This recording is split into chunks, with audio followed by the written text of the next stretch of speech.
नमस्कार, news India में आप सभी का स्वागत है। मैं हूं आपके साथ ऋचा सिंह।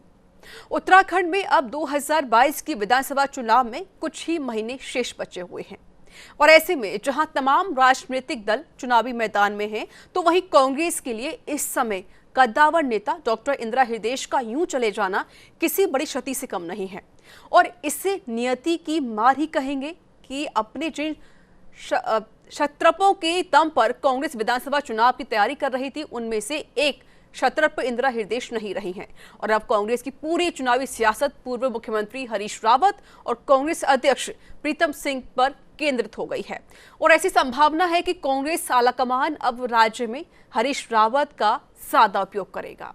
दरअसल एक दिन पहले ही पार्टी प्रभारी देवेंद्र यादव ने पार्टी के तीनों क्षत्रपों, पूर्व मुख्यमंत्री व एआईसीसी के महासचिव हरीश रावत, प्रदेश अध्यक्ष प्रीतम सिंह और नेता प्रतिपक्ष इंदिरा हृदयेश को एकजुटता के साथ चुनाव मैदान में उतारने का पाठ पड़ा था। तो कांग्रेस की वरिष्ठ नेता और नेता प्रतिपक्ष इंदिरा हृदयेश अब इस दुनिया में नहीं रही हैं, लेकिन यहाँ पर कहीं ना कहीं कांग्रेस को बड़ी क्षति होती हुई नजर आई। देखिए, 2022 में विधानसभा के चुनाव भी नजदीकी हैं, कुछ ही समय रह गया है, कुछ ही महीने बाकी हैं, साल भर का समय भी बाकी नहीं है और इस दौरान जब उत्तराखंड में कांग्रेस चुनाव को लेकर तैयारी कर रही थी, उसी वक्त इस तरीके से इंदिरा हृदयेश को चले जाना कांग्रेस के लिए बड़ी क्षति है। और आज इसी पर चर्चा होगी। मेरे मेहमान मेरे साथ जुड़ेंगे और मेरे सहयोगी मेरे साथ जुड़ चुके देहरादून से विशाल गर्ग। विशाल, देखिए, जिस तरीके से लगातार एक कांग्रेस को उम्मीद थी, चलिए हमारे पास एक वरिष्ठ नेता है इंदिरा हृदयेश, लेकिन अब वो इस बीच हमारी दुनिया में नहीं रही है, इस दुनिया में वो चली गई है दुनिया को छोड़कर। सबसे बड़ी बात यह है कि जिस वक्त कांग्रेस तैयारी कर रही थी चुनावों की, उस वक्त इंदिरा हृदयेश दुनिया को छोड़कर चली गई है। सबसे बड़ी क्षति हुई है कांग्रेस के लिए।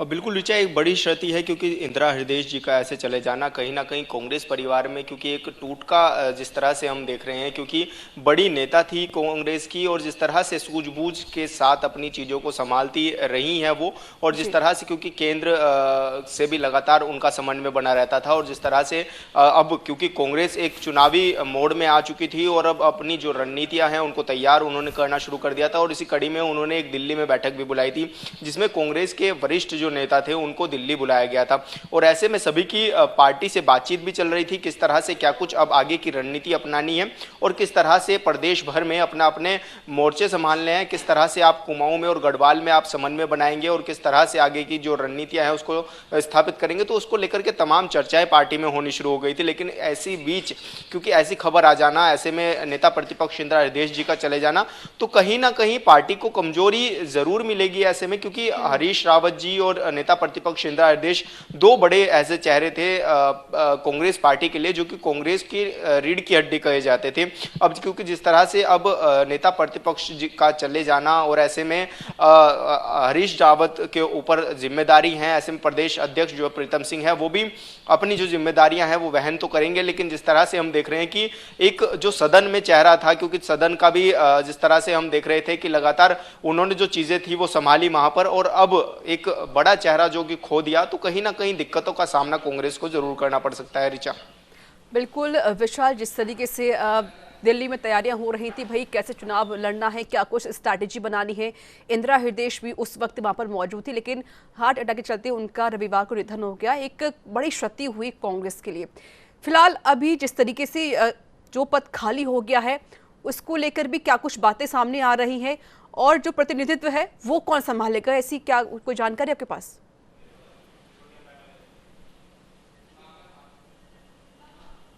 देखिए रीजा, क्योंकि नेता प्रतिपक्ष की जिम्मेदारी बखूबी इंदिरा हृदयेश जी ने संभाली है और जिस तरह से वो चली गई, अब तो कहीं ना कहीं अब पार्टी के कंधों पर एक ये भी रहेगा कि अब किसको ये जिम्मेदारी दी जाए, क्योंकि उपनेता प्रतिपक्ष करण माहरा अभी फिलहाल में उपनेता हैं और ऐसे में प्रीतम सिंह जो कि प्रदेश की कमान संभाले हुए थे अभी तक, क्योंकि कांग्रेस के टोटल 11 विधायक थे जिसमें से अब जिस तरह से इनका चले जाना कहीं ना कहीं, क्योंकि इस तरह से और ऐसे में किसको जिम्मेदारी ये मिल सकती है, और क्योंकि अब एक उपचुनाव भी कराने होंगे हल्द्वानी में, क्योंकि हल्द्वानी सीट से वो विधायक थी और जिस तरह से उनका रहा है मोर्चा, जगह जगह पर उन्होंने चीज़ों को संभाला। और ऐसे में क्योंकि विधानसभा की जब सदन की कार्रवाई चलती थी तब भी वो बेबाकी से अपने सवालों को उठाया करती थी और लगातार, क्योंकि विपक्ष के तौर पर वो पक्ष को चुप कराने का काम करती थी।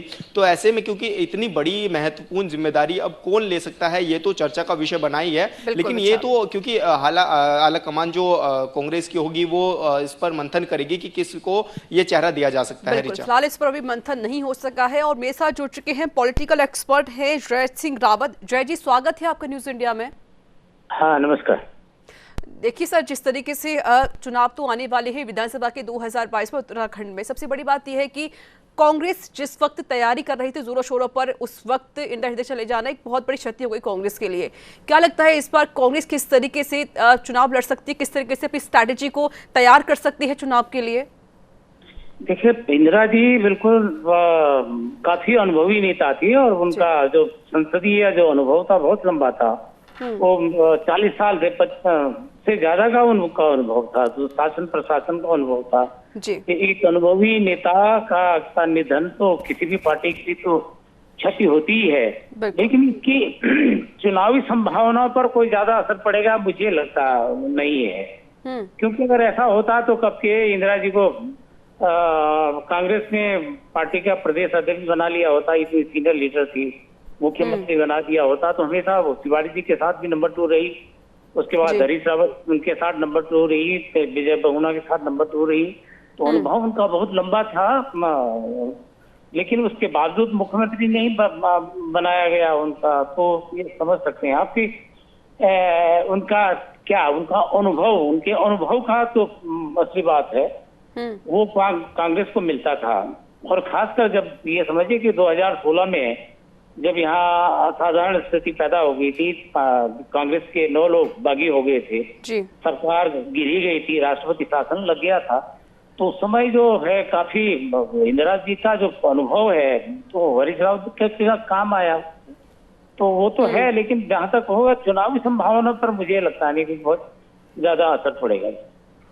बिल्कुल, जिस तरीके से आप करेंगे कोई ज्यादा फर्क नहीं पड़ेगा। लेकिन सबसे बड़ी बात ये है जय सिंह रावत जी, देखिए इंदिरा हृदय हल्द्वानी विधानसभा सीट से काफी बार जीत चुकी है। उन्होंने कह सकते हैं कि हल्द्वानी के जो वासी हैं वो कहीं ना कहीं उनके दिल में भी बसा करते थे और इंदिरा हृदय उन सबकी एक दीदी भी थी। सबसे बड़ी बात यह है कि अब वहां पर किसको बिठाया जाएगा, कौन इस सीट पर बैठेगा और किस तरीके से जो हल्द्वानी वासी है वो क्या उसको जगह दे पाएंगे जिस तरीके से उन्होंने इंदिरा हृदय को जगह दी थी दिल में। देखिए, हल्द्वानी वासियों के लिए तो बहुत बड़ा नुकसान है इंदिरा जी की वजह से। तो ये समझिए कि वहां पर उन्होंने स्टेडियम, इंटरनेशनल लेवल का स्टेडियम बनवाया था। कई बार बात आती है, आपका ध्यान कि हल्द्वानी पर है, कई विपक्ष भी बाकी लोग भी आलोचना करते थे। वो नुकसान तो है ही, लेकिन उनकी जगह कौन होगा ये अंडरस्टूड है। वो अपने बेटे को आगे बढ़ाते रहे हैं, शुरू से बढ़ाते है। सभी होता, सभी नेता अपने बच्चों को आगे बढ़ाते हैं राजनीति में, वही बढ़ा रही थी। और शायद हरीश रावत से कन्फ्रंटेशन का एक ये भी उनके साथ था कि उनको ज्यादा सहयोग इनकी तरफ से मिला नहीं अपने बेटे को आगे बढ़ाने में। तो इसलिए भी उनकी आपस में कई बार तनातनी रहती थी, अक्सर रहती। चलिए सर, आप मेरे साथ बने रहिएगा। मेरे सहयोगी मेरे साथ लगातार जुड़े हुए हैं देहरादून से लाइव। मेरे साथ जुड़ चुके हैं बीजेपी प्रवक्ता हैं, मेरे साथ जुड़ चुके हैं नवीन ठाकुर जुड़ चुके हैं। नवीन जी, स्वागत है आपका न्यूज इंडिया में। नमस्कार। नवीन जी, देखिए चुनाव तो है ही 2022 में उत्तराखंड में विधानसभा की। सबसे बड़ी बात है तैयारी आपकी तरफ से बखूबी चल रही है और जिस तरीके से इंदिरा हृदय चली गई तो उसके लिए कांग्रेस को क्षति तो यहाँ पर होती हुई नजर आई ही है, लेकिन आपकी तरफ से क्या कुछ स्ट्रैटेजी बनाई जा रही है चुनावों को लेकर? नवीन जी। भारतीय जनता पार्टी हमेशा से विकास के कार्यों में सघन रहती है। विकास के दम पर भारतीय जनता पार्टी चुनाव में जाती है और भारतीय जनता पार्टी ने जो 4 साल में उत्तराखंड में अभूतपूर्व विकास किया उसके दम पर हम चुनाव में जाएंगे और हमें अपने काम पर विश्वास है। हमने सुशासन दिया, भ्रष्टाचार मुक्त शासन दिया। 4.5 साल के शासनकाल में भारतीय जनता पार्टी के कोई 1 रुपए का कहीं घपला नहीं हुआ। तो इसके दम पर हम जनता के बीच जाएंगे। कोरोना काल की चाहे पहली लहर हो चाहे दूसरी लहर हो, स्वास्थ्य सेवाएं पहले क्या थी उत्तराखंड में 2017 से पहले और अब जो है स्वास्थ्य सेवाओं का ग्राफ कहां तक पहुंचा, कितना उसमें सुधार हुआ है उत्तराखंड की जनता जानती है। पहले केवल जिले के 2 बड़े अस्पतालों तक की जो सेवाएं सीमित थी उनको हमने प्रत्येक जिला अस्पताल तक पहुंचाया, और अब पीएचसी तक जो है हम इनको पहुंचाने का जो है पीएचसी और सीएचसी तक प्रयास कर रहे हैं, ताकि ब्लॉक स्तर तक स्वास्थ्य सेवाएं उत्तराखंड के वासियों को उपलब्ध हो। तो इन सब कामों को लेकर, विकास के अपने जितने भी हमारे काम हैं उनको लेकर हम चुनाव में जाएंगे, और हम चूंकि हर वक्त जनता की सेवा में तत्पर रहते हैं, हमेशा जो है विकास करते हैं, चाहे संगठन के माध्यम से चाहे सरकार के माध्यम से, तो इसलिए चुनाव के लिए कोई विशेष तैयारी हमारी नहीं रहती। हम तो हर वक्त जो है अपने विकास के दम पर, अपने सुशासन के दम पर ही चुनाव लड़ते हैं। जी, और नवीन जी, आप जिस तरीके से कह रहे हैं कि हम विकास के दम पर चुनाव लड़ रहे हैं और पूरी बीजेपी एकजुट होकर सिर्फ विकास की बात कर रही है, पहाड़ी क्षेत्र का हाल बेहाल हो चुका है। आपको अंदाजा भी है किस तरीके से यहाँ पर लोग किस हॉस्पिटल में जाते हैं, कोविड जो पेशेंट होता है, किस तरीके से जो गर्भवती महिला होती है कैसे कैसे पहाड़ों को पार करके वो अस्पताल पहुंचती है, वहाँ कहाँ पर विकास चला गया, कहाँ है वहाँ का विकास? 132 एम्बुलेंस जो है माननीय त्रिवेंद्र सिंह रावत जी ने रवाना की थी, अल्मोड़ा जैसे सुदूर जिलों के लिए, चमोली के लिए 9 एम्बुलेंस, उत्तरकाशी के लिए 8 एम्बुलेंस। लगातार जो है पहाड़ों में हमने 1500 डॉक्टर्स की भर्ती की। अभी जो है नर्सिंग स्टाफ की भर्ती कोरोना के कारण जो है स्थगित करनी पड़ी, वो भी हम जो है भर्ती कर रहे हैं। लगातार जो है स्वास्थ्य सेवाओं को लेकर, क्योंकि दूसरी लहर में बहुत बड़ी महामारी थी और पूरे विश्व में इस महामारी के कारण जो है जनहानि की भी और बहुत सारे नुकसान हुआ, पर भारतीय जनता पार्टी की सरकार ने पिछली लहर में बहुत शानदार तैयारियां की थी। जिस प्रदेश में केवल 3 जिला अस्पतालों में आईसीयू बेड होते थे, दूसरी लहर आने से पहले 13 जिला अस्पतालों में आईसीयू बेड की व्यवस्था हम कर चुके थे। जिस प्रदेश में केवल 116 वेंटिलेटर होते थे, दूसरी लहर आने से पहले वहां हम 1000 वेंटिलेटर की व्यवस्था कर चुके थे। हमने दूसरी लहर में भी 500 बेड के अस्पताल केवल और केवल 3-3 हफ्ते में बनाए हैं डीआरडीओ की मदद से, चाहे वो सुशीला तिवारी हॉस्पिटल में 500 बेड का अस्पताल रहा हो। चलिए सर, ये तो आप सिर्फ कागजी वाली बातें मुझे को बता रहे हैं। मेरे साथ जुड़ चुके कांग्रेस के प्रवक्ता हैं मथुरा दत्त जोशी। मथुरा जी, स्वागत है आपका न्यूज इंडिया में। नमस्कार, धन्यवाद। मथुरा जी, बड़ी क्षति कांग्रेस के लिए इंदिरा हृदय के चले जाने से। सबसे बड़ी बात यह है कि देखिए चुनाव भी है 2022 में उत्तराखंड में, किस तरीके से आपकी जो स्ट्रैटेजी है वो बनेगी। सबसे बड़ी बात यह है कि कांग्रेस में इस सीट पर कौन प्रतिनिधित्व करेगा, किसको आप उस सीट पर बिठाएंगे? पहले तो मैं आपके लोकप्रिय चैनल के माध्यम से कांग्रेस की मूर्धन्य नेता और जिनका बहुत लंबा संघर्ष रहा है, जो लंबे समय से बुद्धिजीवी वर्ग में और आम आदमी के बीच में जिन्होंने राजनीति की है, श्रीमती इंदिरा हृदय जी को हार्दिक श्रद्धांजलि व्यक्त करता हूं, और अपनी पार्टी की तरफ से और अपनी तरफ से विनम्र श्रद्धांजलि अर्पित करता हूं।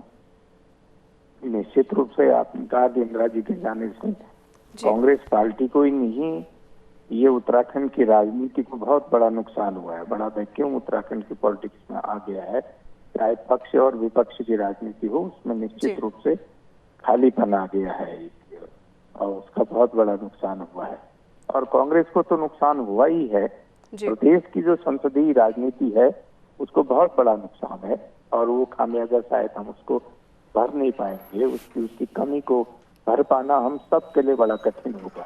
सर, मैं बिल्कुल समझ सकती हूँ आपकी बातों को, क्योंकि चुनाव सर पर है, तैयारियां भी कांग्रेस कर ही रही थी, लेकिन इस बीच इंदिरा हृदय इस दुनिया को छोड़कर चली गई है। इस वजह से कहीं ना कहीं यहाँ पर उत्तराखंड को क्षति तो हुई है, साथ ही साथ कांग्रेस को सबसे बड़ी क्षति होती हुई नजर आई है, क्योंकि तैयारियों का दौर चल रहा था और इस बीच उनका चले जाना। सबसे बड़ी बात तो ये है कि एक कद्दावर नेता रही है इंदिरा हृदय, एक मजबूत नेता रही है इंदिरा हृदय, लेकिन इस बीच इस तरीके से उनका जो बोलबाला था हल्द्वानी विधानसभा सीट पर, वो अब बोलबाला शायद किसी का ना हो पाए।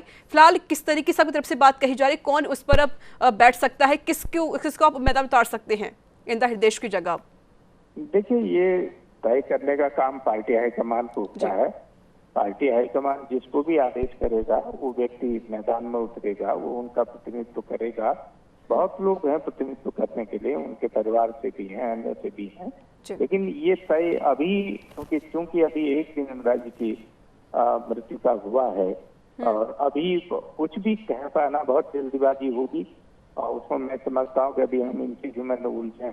और हमारे लिए सबसे बड़ी बात है कि जो इंदिरा जी ने ये सिद्धांत थे, इंदिरा जी ने जो रास्ते बताए थे, इंदिरा जी की जो राजनीति करने की स्टाइल थी, हम सबको उसको संरक्षित करने की जरूरत है। उनकी बताए हुए मार्ग पर चलने की आवश्यकता है। और जिस समय चुनाव घोषित हो जाएंगे, पार्टी निश्चित रूप से नेतृत्व जो भी तय करेगा वो व्यक्ति उनका प्रतिनिधित्व करेगा। फिलहाल तो यही कहा जा रहा है कि अभी आपको बहुत बड़ी क्षति हुई है कांग्रेस को इंदिरा से चले जाने से।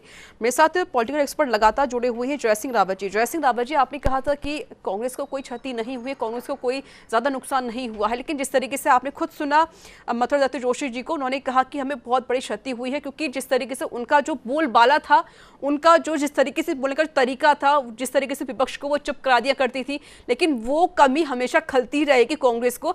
और सबसे बड़ी बात ये है क्योंकि देखिए चुनाव नजदीक है, सर पर चुनाव बैठे हुए हैं, तैयारियां जोर शोरों पर चल रही हैं, और यहाँ पर कहीं ना कहीं जो कांग्रेस है वो बिखरती हुई भी नजर आ रही है। देखिए, ये मैंने नहीं कहा कि कांग्रेस की कोई क्षति नहीं है। मैंने इस बात को मैंने अब कहा था कि उनके जो अनुभव का लाभ तिवारी जी को मिला, हरीश रावत जी को मिला, आपके विजय बहुगुणा को मिला, वो हमेशा नंबर 2 होती थी। वो सर, लेकिन आपने सर कहा था कि एक नुकसान तो है, नुकसान नहीं हुआ कांग्रेस, ज्यादा नुकसान नहीं होगा कांग्रेस को। यस, मैंने कहा था जहां तक चुनावी संभावनाओं का सवाल है तो उनको कांग्रेस को बहुत ज्यादा फर्क उसका इसलिए मैं चुनाव को लेकर ही बात कर रही हूँ। हाँ, अगर पड़ रहा होता तो उनको 2000 में जब यहाँ पहला जो कांग्रेस कमेटी बनी थी प्रदेश की, उस समय उनकी संभावना थी अध्यक्ष बनने की, वो नहीं बनी। उसके बाद फिर भी उनको कभी पार्टी प्रदेश अध्यक्ष नहीं बनाया गया, न ही मुख्यमंत्री कभी बनाया गया। तो वो चुनावी संभावना का जहां तक मैंने बोला था कि वो होगा, और वो क्लियर है कि उनका देखिए जो सहानुभूति है इस समय, अगर फिलहाल तो उपचुनाव की संभावना नहीं है यहाँ उत्तराखंड में, तो फिलहाल उपचुनाव शायद हो भी नहीं। अब मुख्यमंत्री जी कहाँ से चुनाव लड़ेंगे ये तो बीजेपी वाले ही बताएंगे। तो लेकिन जो 2022 के या उससे पहले भी कुछ भी हो सकता है उत्तराखंड में, राजनीतिक परिस्थितियां कभी भी कुछ भी हो सकती है, यहाँ वो परिस्थिति अभी है। लेकिन अब जहां तक सवाल है कि कांग्रेस को उनके, तब मैंने कहा था उनका ज्यादा असर पड़ेगा नहीं, क्योंकि इस समय जो भी चुनाव लड़ा जाएगा हरीश रावत के कंधों पर होगा वो सारी दारोमदार, और बीजेपी को जो मुकाबला करना है हरीश रावत का मुकाबला करना है, कांग्रेस का तो है ही, लेकिन हरीश रावत के माइनस कांग्रेस का तो मुझे लगता है कि संभावना होगी नहीं।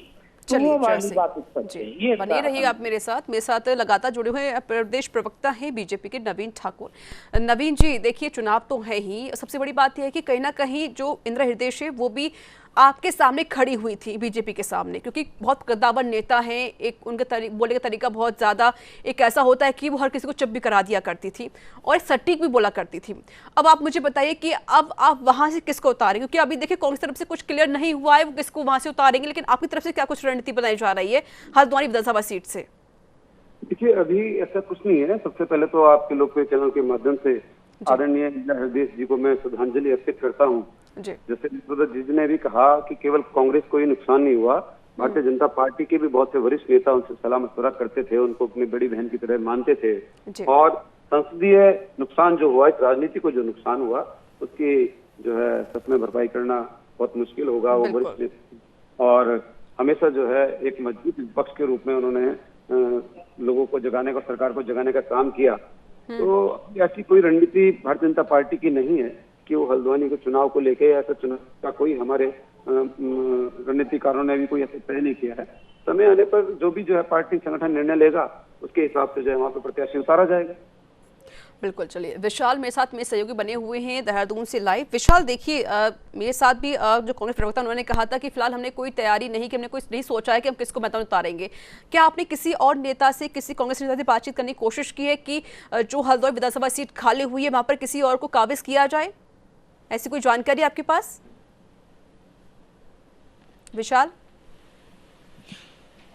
देखिए ऋचा, अभी तक इस पर निर्णय नहीं हो पाया है और अभी इस तरह की कोई चीज़ें भी नज़र में नहीं आ रही है, क्योंकि अभी अभी इंदिरा हृदय जी चली गई और जिस तरह से कल उनका अंतिम संस्कार भी हुआ, तो अभी इस तरह की बातें नहीं है। लेकिन हालांकि अंदर के तौर पर अगर हम देखें तो कहीं ना कहीं ये चर्चा जरूर है, ये विषय जरूर है कि किसको आगे अब वहाँ पर मौका मिलेगा, क्योंकि देखिए उनके जो बेटे हैं वो भी लगातार अपने बेटों को आगे करती हुई नजर आती रही हैं हल्द्वानी के तौर पर, और ऐसे में क्योंकि कद्दावर नेता है कांग्रेस के पास भी, तो वो भी चाहेंगे कि किसको वहाँ पर टिकट दिया जाए। तो ऐसे में देखिए अभी ये कह पाना अभी मुश्किल होगा कि क्योंकि एक ये भी बात हो जाएगी कि उनके जो बेटे हैं उन्हीं को टिकट मिले, कि वो जो सांत्वना है वो कहीं ना कहीं जो उनको प्यार है वो बटोरते हुए नजर आएंगे, या पार्टी ऐसे भी डिसीजन ले सकती है कि किसी बड़े लीडर को वहाँ पर चुनाव लड़ाया जाए, ताकि क्योंकि एक ये भी ज़रूरी हो जाएगा क्योंकि कुमाऊं का पूरा एक गढ़ माना जाता है हल्द्वानी सीट को।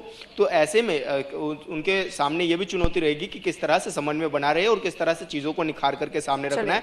तो इस पर भी पार्टी जरूर विचार करेगी। ऋचा, बिल्कुल। नवीन ठाकुर जी, मुख्यमंत्री तीरथ सिंह रावत ने कहा कि इंदिरा हृदयेश ने प्रदेश में काफ़ी बहुत काम किए हैं, उनकी तरफ से कहा गया है। उन्होंने कहा कि उनके योगदान को हम कभी नहीं भुला सकते, ना ही उत्तराखंड उनके योगदान को भुला सकता है। और उन्होंने ये कहा कि हम उनके नाम पर कुछ ना कुछ तो जरूर स्टार्ट करने वाले हैं, कोई ना कोई योजना जरूर शुरू होने वाली है। ऐसा क्या काम होगा जो आप शुरू करने वाले हैं इंदिरा हृदयेश के नाम पर? क्योंकि जिस तरीके से सीएम ने खुद बोला है कि उनके जो अधूरे काम रह गए तो उन कामों को पूरा करेंगे। ऐसे कौन कौन से काम है, कोई जानकारी है आपके पास?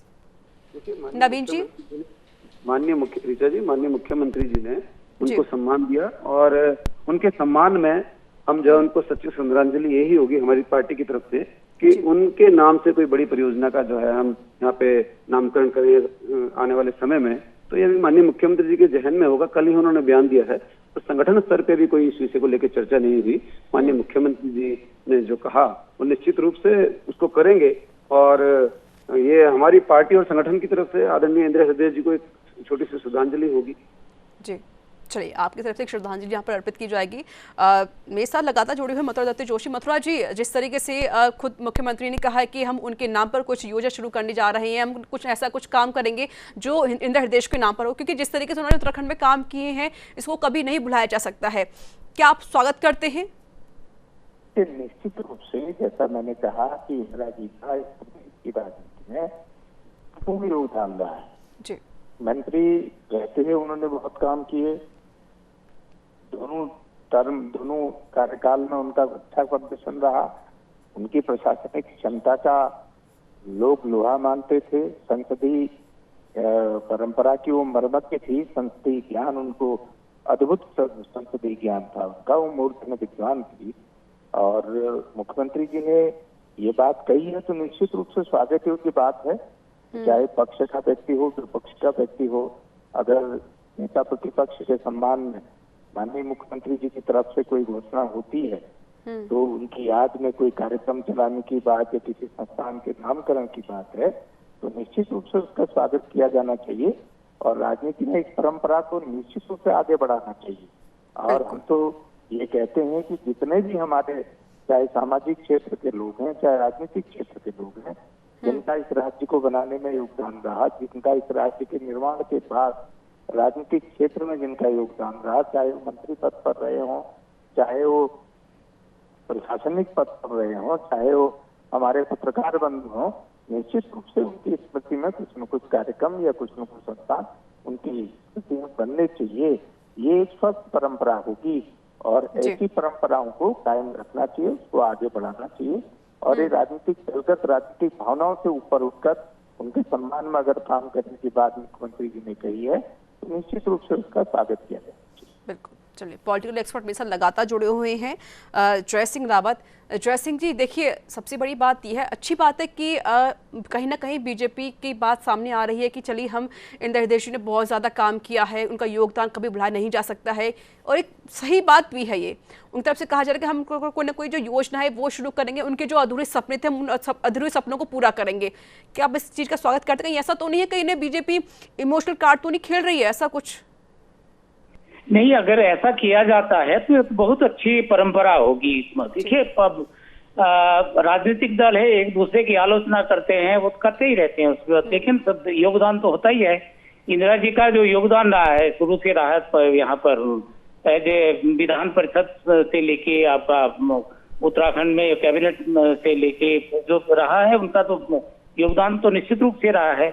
तो अगर मुख्यमंत्री जी कह रहे हैं तो अच्छी बात है, परंपरा भी ठीक चलेगी ना इसके बाद तो। लेकिन हो तब ना, अब अधूरे काम तो कहते हैं कि पूरे करेंगे, और जो अधूरे काम त्रिवेंद्र सिंह जी के हैं उनको भी पूरा करेंगे तो वो भी अच्छी, पहले उस पर भी इनको ध्यान देना चाहिए। ऐसा नहीं जो उन्होंने काम किए हैं उसको उनको आप पलट देंगे तो करेंगे नहीं। आपने बोला था हम देवस्थानम बोर्ड पर पुनर्विचार करेंगे, क्या हुआ उसके बाद? तो दूसरी बातें आ रही हैं, तो कई मामले हैं। चलिए, बहरहाल अगर उन्होंने कहा है तो ठीक बात है, लेकिन जहाँ तक का भी आ रहा है कि उनकी जगह कौन लेगा, तो यहाँ तक उत्तराखंड में परंपरा रही है कि जो मृतक आश्रित को ही टिकट दिया जाता रहा है ताकि उनको सिंपैथी वोट मिले।